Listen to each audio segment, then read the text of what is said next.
It is the mistake. And we must move on to another and better industrial revolution and get it right this time.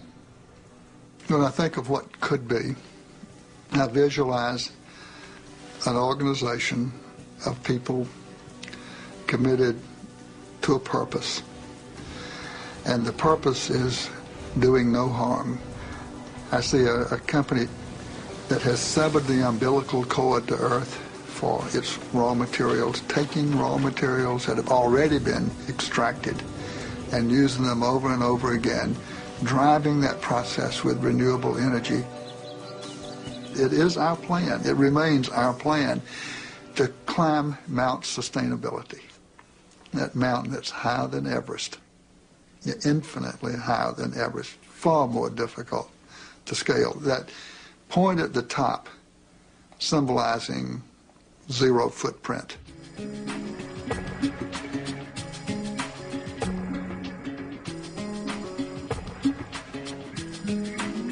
So we've got to undo a lot of things in order to be smart enough to do this really dangerous and risky and difficult work, you know, the best way that we possibly can. And that means people coming together and learning a whole lot of stuff that we just don't know, that has been driven out of the culture, driven out of the society, driven out of our minds. That, to me, is the most exciting thing. That is happening. It's happening all over the world now.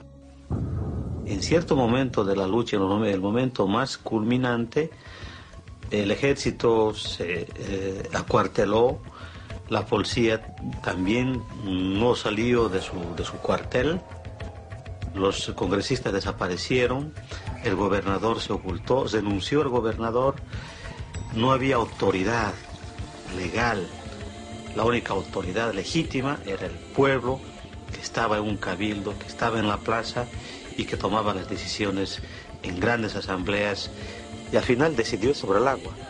Y creo que la gente, los jóvenes y los viejos de mucho tiempo pudimos saborear, digamos, pudimos saciarnos de esa sed de democracia. ¡Y así lo hemos conseguido, compañeros! Hemos heredado una empresa, como toda empresa pública, con problemas técnicos, con problemas financieros, con problemas legales y con problemas administrativos. Nos estamos enfrentando. Porque si demostramos que es la gente sencilla y trabajadora la que puede dar solución a esos problemas, podemos estar a las puertas de pedir de que todo aquello que se privatizó, todo aquello que se vendió, todo aquello que está en manos de las corporaciones, vuelvan a las manos de la población. Y ahí aprendí una lección muy importante, de que uno no puede desconfiar en la capacidad del pueblo. Un eslogan que siempre yo había repetido en las marchas, de que el pueblo unido jamás será vencido. Y ver eso para mí fue muy grandioso.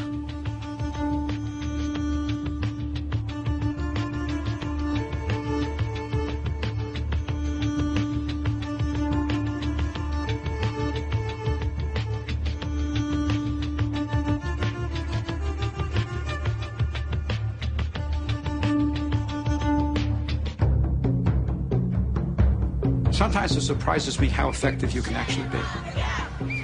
After we beat the Gap, I'd walk past these Gap stores and I look at them, I think, my God, there's like 2,000 of these stores across the country. Look at all that concrete, look at the glass, look at all the staff people, look at all the clothing, look at that power.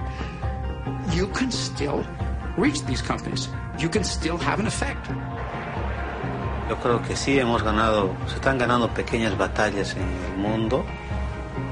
Pero yo creo que la gente está perdiendo la guerra. En eso sí, yo veo el futuro, el presente y el futuro para nuestros hijos muy oscuro. Pero confío en la capacidad de reflexión, en la capacidad de indignación y en la capacidad de rebelión de la gente. We can change the government. That's the only way we're going to redesign, rethink, reconstitute what capital and property can do. 15 corporations would like to control the conditions of our life. And Millions of people are saying, not only do we not need you, we can do it better. We are going to create systems that nourish the earth and nourish human beings. And these are not marginal experiments. They are the mainstay of large numbers of communities across the world. That is where the future lies. You know, I've often thought it's very ironic that I'm able to do all this, and yet what am I on? I'm on networks, I'm distributed by studios that are owned by large corporate entities. Now, why would they put me out there when I am opposed to everything that they stand for? And I spend my time on their dime opposing what they believe in. Okay? Well, it's because they don't believe in anything. They put me on there because they know that there's millions of people that want to see my film or watch the TV show, and so they're going to make money. And I've been able to get my stuff out there because I'm driving my truck through this incredible flaw in capitalism. The greed flaw, the thing that says the rich man will sell you the rope to hang himself with if he thinks he can make a buck off it. Well, I'm the rope. I hope. I'm part of the rope. And they also believe that when people watch my stuff or maybe watch this film or whatever, they think that, you know, well, you know what, they'll watch this and they won't do anything, you know, because we've done such a good job of numbing their minds and dumbing them down. You know, they'll never affect anything. The people aren't going to leave the couch and go and do something political. They're convinced of that. I'm convinced of the opposite. I'm convinced that a few people are going to leave this movie theater or get up off the couch and go and do something, anything, to get this world back in our hands.